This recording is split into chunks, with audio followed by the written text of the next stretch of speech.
देवकी नंदाय विद्महे वासुदेवाय धीमहि तन्नोः कृष्णः प्रचोदयात्।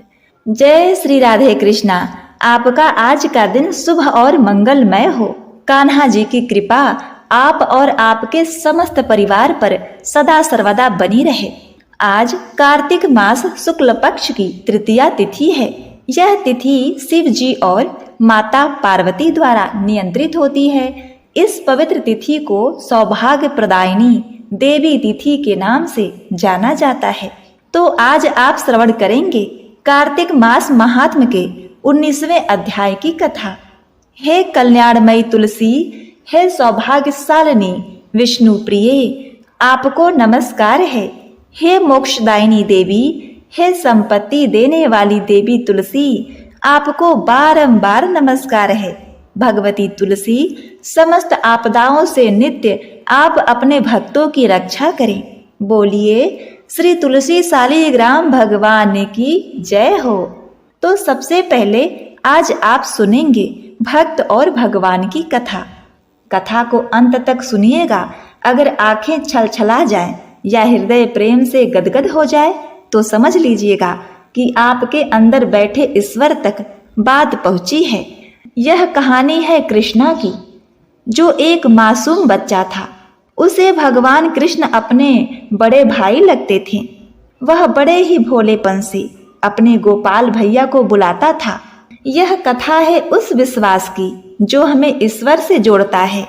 इस विश्वास की डोर इतनी पक्की हो जाती है कि ईश्वर को सभी परंपराओं मान्यताओं को तोड़कर भक्त के लिए भागकर आना होता है। भगवान श्री कृष्ण लीलाधर को तो हर समय लीला करने में आनंद ही आता है। एक समय एक बुजुर्ग महिला अपने नाती कृष्णा के साथ रहा करती थी। कृष्णा को जन्म देते समय उसकी माँ की मृत्यु हो गई थी। बाद में पिता का भी स्वर्गवास हो गया था। बस एक बूढ़ी दादी थी। बेचारे दादी पोता बड़ी ही मुश्किल से जी रहे थे। जब कृष्णा 5 साल का हुआ तो दादी को उसकी पढ़ाई की चिंता हुई। उन्होंने एक गुरुकुल में गुरुजी से प्रार्थना की। गुरुजी निःशुल्क पढ़ाने के लिए तो तैयार हो गए, लेकिन विद्यालय जंगल के उस पार था।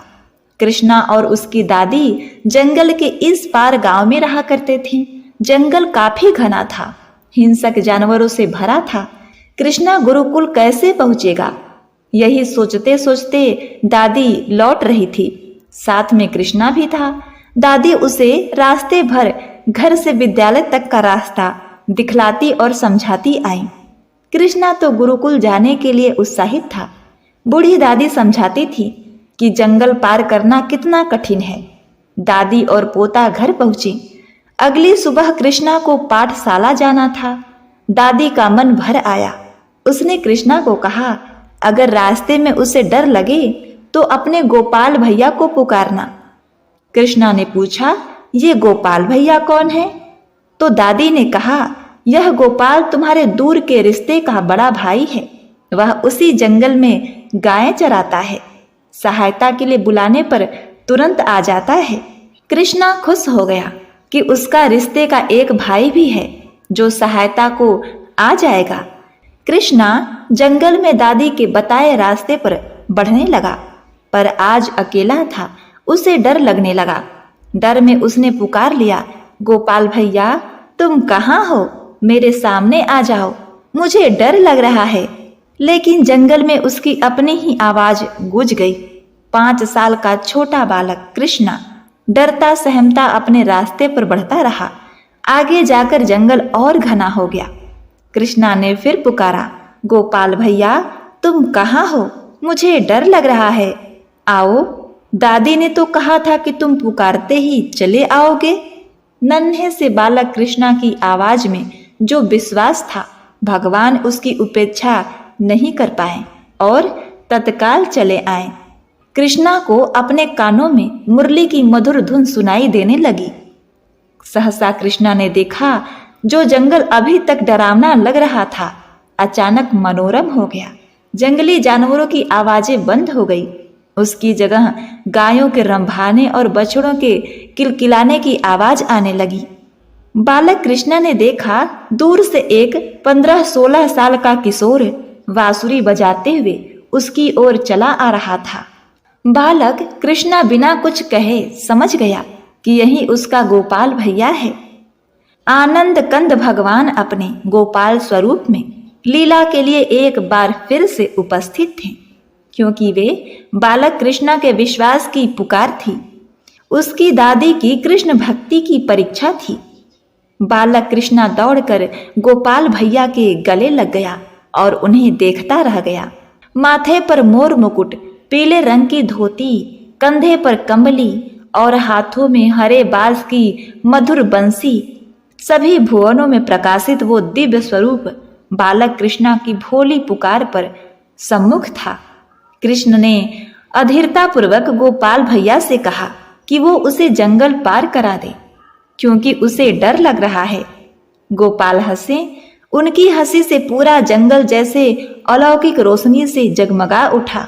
बोले, छोटे भैया, मैं आ गया हूँ, तुम्हें किसी से डरने की जरूरत नहीं। उन्होंने कृष्णा को जंगल पार कराया। कृष्णा ने कहा, आप मेरे बड़े भैया हैं, छोटे भाई की सहायता को शाम को भी आ जाना बिना पुकारे। आप मुझसे प्रेम करते हो तो जरूर आइएगा। लीलाधरी ने चिर परिचित मुस्कान बिखेरी। उनके मुस्कुराने से जंगल में मंगल हो गया। फिर वह बोले, कृष्णा, तुम अपने सारे भय त्याग दो। आज से मैं तुम्हारे साथ हूँ, सदैव तुम्हारे साथ। कृष्णा खुशी खुशी विद्यालय चला गया। दिन भर पढ़ाई की। लौट करके देखा तो जंगल के मुहाने पर गोपाल भैया खड़े थे। उनके पास बहुत सारी गैया और बछड़े भी थे। बालक कृष्णा अपनी सारी थकान भूल गया और दौड़कर भगवान के पास पहुंच गया। गोपाल भैया मुरली बजाते हुए उसे जंगल के दूसरे मुहाने तक छोड़ आए। रास्ते में गोपाल भैया ने उसे पीने के लिए गाय का ताजा दूध भी दिया।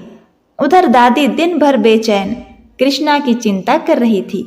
शाम को उन्होंने कृष्णा को आते देखा तो जान में जान आ गई।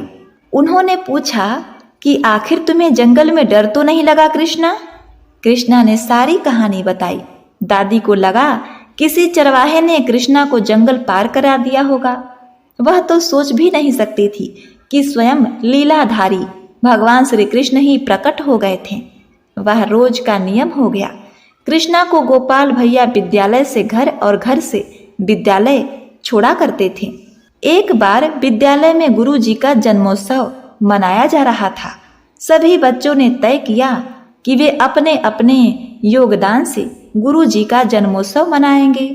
यहीं पर भोजन बनाया जाएगा।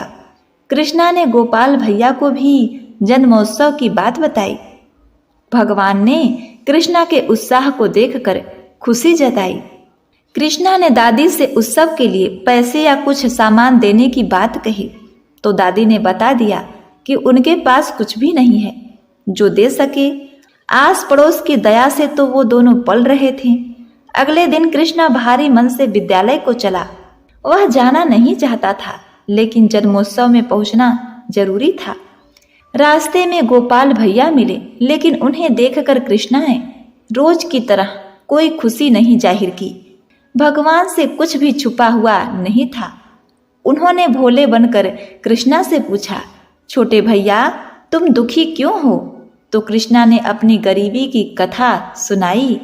आंखों में आंसू भर आए। भगवान से देखा न गया। उन्होंने एक छोटी सी मिट्टी की लुटिया में दूध भरा और दे दिया। खुश हो गया कि चलो आखिर उसके पास कोई न कोई उपहार तो है। आखिर उसे खाली हाथ तो विद्यालय नहीं जाना पड़ेगा। गुरुजी की पत्नी को दूध की लुटिया दे दी। इतनी छोटी लुटिया में दूध देखकर हंसते हुए गुरु पत्नी ने दूध की लुटिया एक तरफ रख दी और बाकी के कामों में फंसकर उसके बारे में भूल गई थी। कृष्णा जानना चाहता था कि उसके उपहार का क्या इस्तेमाल किया जा रहा है, इसलिए वह बार बार झांक कर देखता कि दूध कहाँ रखा है।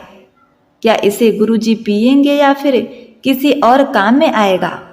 गुरु माता से भोलेपन से उसने यह बात कई बार पूछी थी, लेकिन नाराज होकर गुरु पत्नी ने दूध की लुटिया उठाई और खीर के बर्तन में पलट दी। सोचा कि लुटिया अभी खाली हो जाएगी तो उठाकर दूर फेंक दूंगी। कृष्णा को भी संतोष हो गया कि उसकी दूध की लुटिया का इस्तेमाल खीर बनाने में हो गया है। लेकिन ये क्या, कुटिया में भरा हुआ दूध खाली ही नहीं हो रहा था। गुरु पत्नी ने घबराहट में चीख कर गुरु जी को बुलाया। वह अपने सभी शिष्यों के साथ आए। उन्होंने देखा कि दूध की लुटिया ज्यों की त्यों भरी हुई है। उसे बारंबार अलग अलग बर्तन में उड़ेला जाता पर वह खाली ही नहीं होती। उसके दूध से एक के बाद एक बहुत सारे बर्तन भर गए। अब तो बर्तन बचे भी न थे। जिसने देखा वह हैरान कि आखिर यह हो क्या रहा है। कुछ भय भी हुआ, कहीं कोई माया तो नहीं। कुछ भय भी हुआ।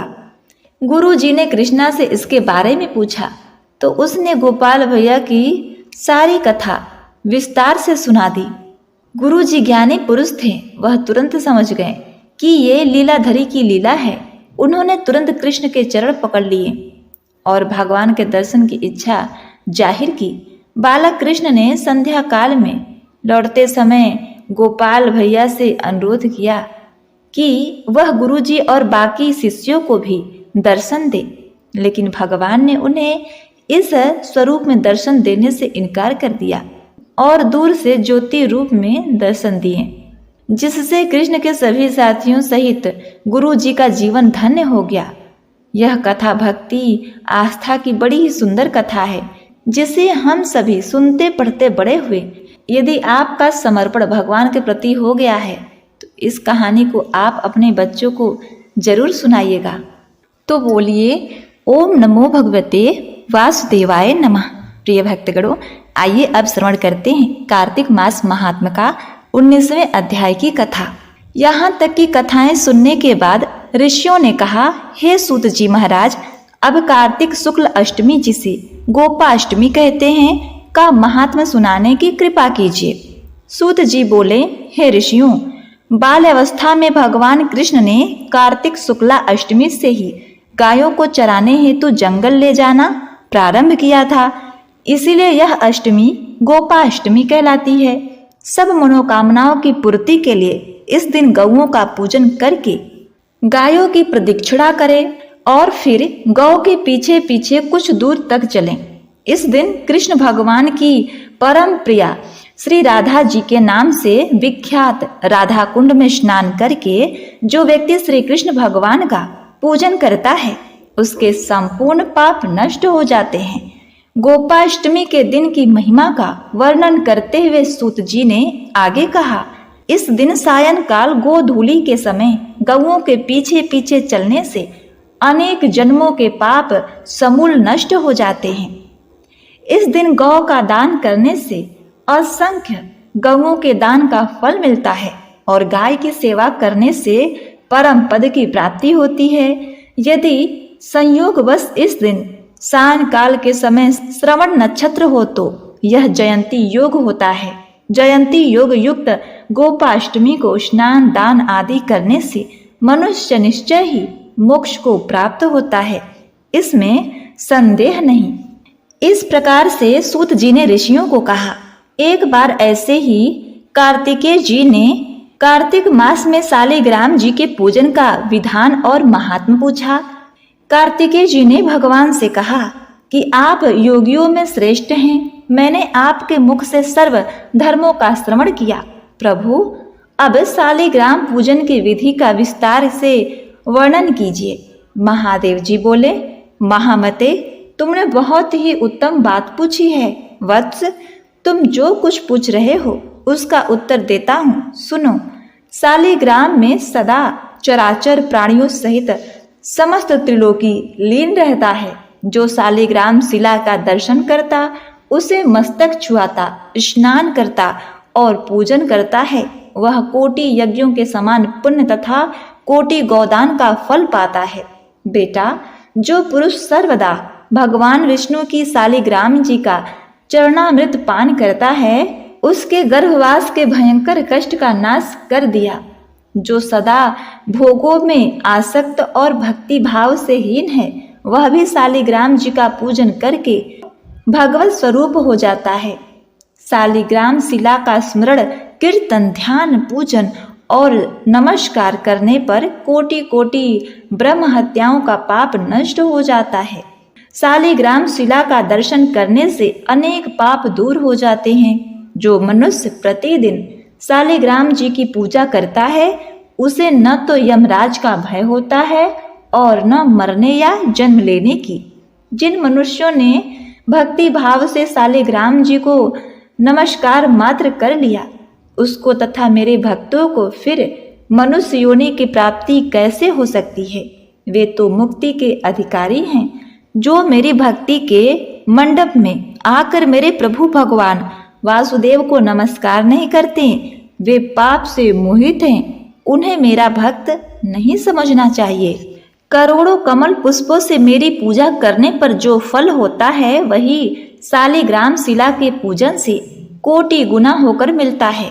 जिन लोगों ने मृत्यु लोक में आकर शालिग्राम जी का पूजन नहीं किया, उन्होंने न तो कभी मेरा पूजन किया न नमस्कार ही किया। जो शालिग्राम जी के अग्रभाग में मेरी पूजा करता है उसने मानो लगातार 21 युगों तक मेरी पूजा कर ली। जो मेरा भक्त होकर वैष्णव पुरुष का पूजन नहीं करता वह मुझसे द्वेष रखता है। उसे तब तक के लिए नरक में रहना पड़ता है जब तक कि 14 इंद्रों की आयु समाप्त नहीं हो जाती। जिसके घर में कोई वानप्रस्थी वैष्णव अथवा सन्यासी 2 घड़ी भी विश्राम करता है, उसके पितामह 8 युगों तक अमृत भोजन करते हैं। शालिग्राम शिला के प्रकट हुए लिंगों का एक बार भी पूजन करने पर मनुष्य योग और सांख्य से रहित होने पर भी मुक्त हो जाते हैं। मेरे कोटि कोटि लिंगों का दर्शन, पूजन और स्वतन करने से जो फल मिलता है वह एक ही शालिग्राम जी के पूजन से प्राप्त हो जाता है। जो वैष्णव प्रतिदिन 12 शालिग्राम शिलाओं का पूजन करता है उसके पुण्यों का वर्णन सुनो। गंगा जी के तट पर करोड़ों शिवलिंगों का पूजन करने से तथा लगातार 8 युगों तक काशीपुरी में रहने से जो पुण्य फल होता है वह उस वैष्णव को एक ही दिन में प्राप्त हो जाता है। अधिक कहने की क्या आवश्यकता। जो वैष्णव मनुष्य शालिग्राम जी का पूजन करता है उसके पुण्य की गणना करने में मैं तथा ब्रह्मा जी भी समर्थ नहीं है। इसीलिए बेटा, मेरे भक्तों को उचित है कि वे मेरी प्रसन्नता के लिए भक्ति पूर्वक शालिग्राम जी का भी पूजन करें। जहाँ शालिग्राम शिला रूपी भगवान केशव विराजमान है वही संपूर्ण देवता, असुर, यक्ष तथा 14 भुवन मौजूद है। अन्य देवताओं का करोड़ों बार कीर्तन करने से जो फल होता है वह भगवान केशव का एक बार कीर्तन करने से ही मिल जाता है। अतः कलयुग में हरि कीर्तन से ही सर्वोत्तम पुण्य है। हरि का चरणोदक पान करने से समस्त पापों का प्रायश्चित हो जाता है। फिर उनके किए दान, उपवास और चंद्रायण व्रत करने की क्या आवश्यकता है। बेटा स्कंद, अन्य सभी शुभ कर्मों के फलों का माप है, किंतु शालिग्राम जी के पूजने से जो फल मिलता है उसका कोई माप नहीं। जो विष्णु भक्त ब्राह्मण को शालिग्राम जी का दान करता है उसके मानो 100 यज्ञों द्वारा भगवान का यजन कर लिया। जो शालिग्राम जी के जल से अपना अभिषेक करता है उसने संपूर्ण तीर्थों में स्नान कर लिया और समस्त यज्ञों की दीक्षा ले ली। जो प्रतिदिन भक्ति पूर्वक एक एक सिर तिल का दान करता है वह शालिग्राम शिला के पूजन मात्र से उस फल को प्राप्त कर लेता है। शालिग्राम शिला को अर्पण किया हुआ थोड़ा सा पत्र, पुष्प, फल, जल, मूल और दुर्वा दल भी मेरु पर्वत के समान महाफल देने वाला होता है। जहाँ शालिग्राम शिला होती है वहाँ भगवान श्री हरि विराजमान होते हैं। वहाँ किया हुआ स्नान और दान काशी से 100 गुना अधिक फल देने वाला है। प्रयाग, कुरुक्षेत्र, पुष्कर और नैमिषारण्य ये सभी तीर्थ वहाँ मौजूद रहते हैं। अतः वहाँ उन तीर्थों की अपेक्षा कोटि गुना अधिक पुण्य होता है।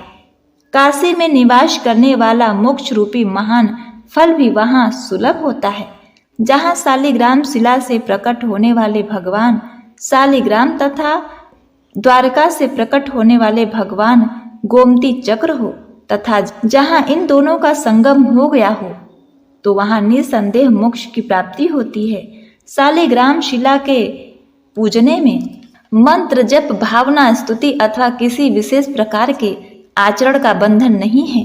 शालिग्राम शिला के सम्मुख विशेषतः कार्तिक मास में आदर पूर्वक स्वास्तिक का चिन्ह बनाकर मनुष्य अपनी 7 पीढ़ियों को पवित्र कर देता है।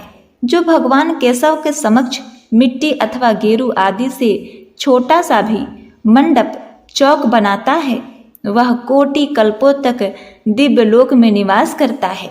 हरि के मंदिर को सजाने अभभक्षण जैसे पाप भी नष्ट हो जाते हैं। जो नारी प्रतिदिन भगवान विष्णु के सामने चौक पुरती है वह 7 जन्मों तक कभी विधवा नहीं होती। तो बोलिए ओम नमो भगवते वासुदेवाय नमः। हे भगवान, हे प्रभु, आप मेरे स्वामी हैं, संपूर्ण भूतों के ईश्वर एवं महेश्वर हैं। आप ही समस्त भोगों के अधिपति हैं। वाणी, बल और बुद्धि के अधिपति भी आप ही हैं। आप ही क्रोध और मोह पर शासन करने वाले हैं। पर और अपर के स्वामी भी आप ही हैं। सबकी हृदय गुहा में निवास करने वाले परमेश्वर तथा मुक्ति के अधीश्वर भी आप ही हैं। आपको मेरा बारंबार नमस्कार है। प्रिय भक्तगणों, स्कंद पुराण के अनुसार भगवान शिव जी ने स्वयं कहा है कि जो लोग सायंकाल और प्रातः काल पूर्ण भक्ति भाव से सोमवार के दिन सोमवार व्रत कथा एवं भगवान शिव की स्तुति सुनते या पढ़ते हैं तो उन्हें विभिन्न प्रकार के फल प्राप्त होते हैं। उन्हें कोई रोग नहीं होगा, दरिद्रता भी नहीं होगी तथा प्रियजनों से कभी वियोग नहीं होगा। वे इस संसार में दुर्लभ भोगों का उपभोग करके भगवान शिव के परम धाम को प्राप्त करेंगे। तो इसीलिए आज वैशाख माह सोमवार का व्रत है। तो आज आप श्रवण करेंगे सोमवार की बड़ी ही दुर्लभ पौराणिक व्रत कथा। तो आइए उमापति शिव शंकर भगवान का ध्यान करते हुए कथा का रसपान करते हैं। एक समय की बात है, किसी नगर में एक धनी व्यापारी रहता था। इतना सब कुछ होने पर भी वह व्यापारी अंतर्मन से बहुत ही दुखी था, क्योंकि उस व्यापारी का कोई पुत्र नहीं था। दिन रात उसे यही चिंता सताती थी। पुत्र पाने की इच्छा से वह व्यापारी प्रति सोमवार भगवान शिव की व्रत पूजा किया करता था। सायंकाल को व्यापारी शिव मंदिर में जाकर भगवान शिव के सामने घी का दीपक जलाता था। उस व्यापारी की भक्ति देखकर एक दिन पार्वती माता ने भगवान शिव से कहा, हे प्राणनाथ, यह व्यापारी आपका सच्चा भक्त है। कितने दिनों से यह सोमवार का व्रत और पूजा नियमित कर रहा है। भगवान, आप इस व्यापारी की मनोकामना अवश्य पूर्ण करें। पार्वती जी का इतना आग्रह देखकर भगवान शिव ने कहा, हे प्रिय, तुम्हारे आग्रह पर मैं इस व्यापारी को पुत्र प्राप्ति का वरदान देता हूँ, लेकिन इसका पुत्र मात्र 16 वर्ष से अधिक जीवित नहीं रहेगा। इस व्यापारी के भाग में तो पुत्र नहीं है। प्रिय भक्तों, उसी रात भगवान शिव ने स्वप्न में उस व्यापारी को दर्शन देकर उसे पुत्र प्राप्ति का वरदान दिया और उसके पुत्र के 16 वर्ष तक जीवित रहने की बात बताई। भगवान शिव के वरदान से व्यापारी को बड़ी ही खुशी हुई, लेकिन पुत्र की अल्प आयु की चिंता ने उसकी खुशी को नष्ट कर दिया। व्यापारी पहले की तरह सोमवार का विधिवत व्रत करता रहा। अब कुछ महीने पश्चात उसके घर में अति सुंदर पुत्र उत्पन्न हुआ। इससे व्यापारी के घर में खुशियां भर गई। बहुत धूमधाम से पुत्र जन्म का समारोह मनाया गया। व्यापारी को पुत्र जन्म की अधिक खुशी नहीं हुई, क्योंकि उसे पुत्र की अल्प आयु के रहस्य का पता था। यह रहस्य घर में किसी को नहीं मालूम था। विद्वान ब्राह्मण ने उस पुत्र का नाम चंद्रशेखर रखा। जब चंद्रशेखर 12 वर्ष का हुआ तो शिक्षा के लिए उसे वाराणसी भेजने का निश्चय किया गया। व्यापारी ने चंद्रशेखर की मामा दीपचंद्र को बुलाया और कहा कि चंद्रशेखर को शिक्षा प्राप्त करने के लिए काशी छोड़कर आओ। अब चंद्रशेखर अपने मामा के साथ शिक्षा प्राप्त करने के लिए चल दिया। रास्ते में जहां भी चंद्रशेखर और दीपचंद्र रात्रि विश्राम के लिए ठहरते, वही यज्ञ करते और ब्राह्मणों को भोजन कराते। प्रिय भक्तगणों, लंबी यात्रा के बाद चंद्रशेखर और दीपचंद्र एक नगर में पहुंचे। उस नगर के राजा की कन्या के विवाह की खुशी में पूरे नगर को सजाया गया था। निश्चित समय पर बारात आ गई, लेकिन वर का पिता अपने बेटे की एक आंख से काने होने के कारण बहुत चिंतित था। उसे इस बात का भय सता रहा था कि राजा को इस बात का पता चलने पर कहीं वह विवाह से इनकार न कर दे, इससे उसकी बदनामी होगी। वर के पिता ने चंद्रशेखर को देखा तो उसके मस्तिष्क में एक विचार आया। उसने सोचा, क्यों ना इस लड़के को दूल्हा बनाकर राजकुमारी से विवाह करा दूं। विवाह के बाद इसको धन देकर विदा कर दूंगा और राजकुमारी को अपने नगर ले जाऊंगा। वर के पिता ने इसी संबंध में चंद्रशेखर और दीपचंद से बात की। दीपचंद ने धन मिलने के लालच में वर के पिता की बात स्वीकार कर ली। चंद्रशेखर को दूल्हे के वस्त्र पहनाकर राजकुमारी चंद्रिका से विवाह करा दिया गया। राजा ने बहुत सा धन देकर राजकुमारी को विदा किया। चंद्रशेखर जब लौट रहा था तो सच नहीं छिपा सका और उसने राजकुमारी की ओढ़नी पर लिख दिया कि राजकुमारी चंद्रिका, तुम्हारा विवाह तो मेरे साथ हुआ था। मैं तो वाराणसी में शिक्षा प्राप्त करने जा रहा हूँ। अब तुम्हें जिस युवक की पत्नी बनना पड़ेगा वह कान्हा है। जब राजकुमारी ने अपनी ओढ़नी पर लिखा हुआ पढ़ा तो उसने कान्हे लड़के के साथ जाने से इनकार कर दिया। राजा ने सब बातें जानकर राजकुमारी को महल में रख लिया। उधर चंद्रशेखर अपने मामा दीपचंद के साथ वाराणसी पहुंच गया। चंद्रशेखर ने गुरुकुल में पढ़ना शुरू कर दिया। अब चंद्रशेखर की आयु 16 वर्ष पूरी हुई तो उसने एक यज्ञ किया। यज्ञ की समाप्ति पर ब्राह्मणों को भोजन कराया और खूब अन्न वस्त्र दान किए। रात को चंद्रशेखर अपने शयन कक्ष में सोने गया। शिव जी के वरदान के अनुसार शयना अवस्था में ही चंद्रशेखर के प्राण पखेरु उड़ गए। सूर्योदय होने पर मामा चंद्रशेखर को मृत देखकर रोने पीटने लगा। आसपास के लोग भी एकत्रित होकर दुख प्रकट करने लगे। अब देखिए, उस दिन सोमवार का व्रत था और मामा के रोने विलाप करने के स्वर समीप से गुजरते हुए भगवान शिव और माता पार्वती ने भी सुना। पार्वती जी ने भगवान शिव से कहा, प्राणनाथ, मुझसे इसके रोने के स्वर सहन नहीं हो रहे, आप इस व्यक्ति के कष्ट को अवश्य दूर करें। भगवान शिव ने पार्वती जी के साथ अदृश्य रूप में समीप जाकर चंद्रशेखर को देखा तो पार्वती जी से बोले, पार्वती, यह तो उसी व्यापारी का पुत्र है। मैंने इसे 16 वर्ष की आयु का वरदान दिया था। इसकी आयु तो पूरी हो गई। पार्वती जी ने फिर भगवान शिव से निवेदन किया, हे प्राणनाथ, आप इस लड़के को जीवित करें, नहीं तो इसके माता पिता पुत्र की मृत्यु के कारण रो रो कर अपने प्राण का त्याग कर देंगे। इस लड़के का पिता तो आपका परम भक्त है, वर्षों से सोमवार का व्रत करते हुए आपको भोग लगा रहा है। पार्वती जी के आग्रह करने पर भगवान शिव ने उस लड़के को जीवित रहने का वरदान दिया और कुछ ही पल में वह जीवित होकर उठ बैठा। शिक्षा प्राप्त करके चंद्रशेखर मामा के साथ अपने नगर की ओर चल दिया। दोनों चलते चलते उसी नगर में पहुंचे जहां चंद्रशेखर का विवाह हुआ था। उसी नगर में भी चंद्रशेखर ने यज्ञ का आयोजन किया। समीप से गुजरते हुए नगर के राजा ने यज्ञ का आयोजन देखा। राजा ने चंद्रशेखर को तुरंत ही पहचान लिया। यज्ञ समाप्त होने पर राजा चंद्रशेखर और उसके मामा को महल में ले गया और कुछ दिन तक उन्हें महल में रखकर बहुत सा धन वस्त्र देकर राजकुमारी के साथ विदा किया। रास्ते में सुरक्षा के लिए राजा ने बहुत से सैनिकों को भी साथ भेजा। अब दीपचंद ने नगर में पहुंचते ही एक दूत को घर भेजकर अपने आगमन की सूचना भेजी। अपने बेटे चंद्रशेखर के जीवित वापस लौटने की सूचना से व्यापारी बहुत ही प्रसन्न हुआ।